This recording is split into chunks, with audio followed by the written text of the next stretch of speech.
Do you know this man? His name is Stephen Emerson.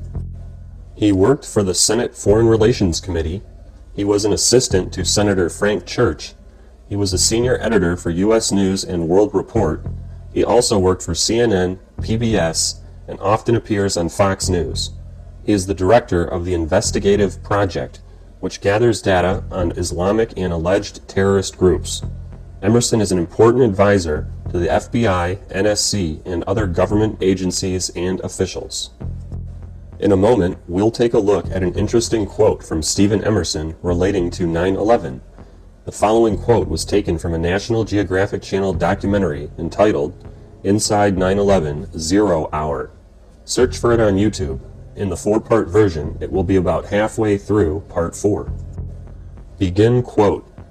I heard it repeatedly after the 93 World Trade Center bombing by saying they didn't kill enough people. It wasn't said by militants, it was said by FBI agents.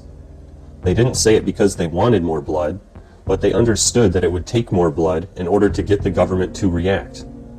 And now I'm hearing other FBI and other officials say to me, Steve, we're going to need another 9/11. End quote.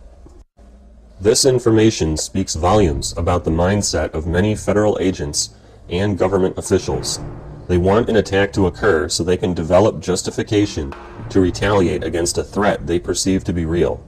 Not only that, but they are disheartened when an attack does not reach a magnitude which would allow them to gain the public support that they desire. The Emerson quote establishes a powerful motive for like-minded U.S. government agents to attack their own country, or at the very least remain mum when a faction of the U.S. government carries out an attack which helps them achieve their goals. We strongly believe that a similar stance was taken by a vast majority of federal agents and politicians on 9/11. Citizens of America, please remain vigilant. Be wary of the federal agent who by day attempts to blend into society and by night dons the cloak of deception and rises up against his neighbor. The federal agent who is deceived by his hidden masters and feels that a job title handed down serves as justification to commit mass murder. The federal agent who blindly defends those seeking a one-world government.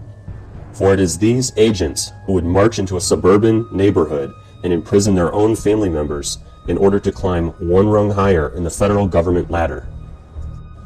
And when we speak of terrorism, let us look beyond the oil-rich targets which the U.S. government seeks to invade. Beyond a false Iranian nuclear threat, or starving North Korea.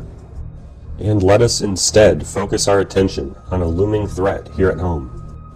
A threat which remains the true power behind the international bankers controlling America. For without it, the bankers are impotent. Let us focus on the U.S. federal agent in all his manifestations.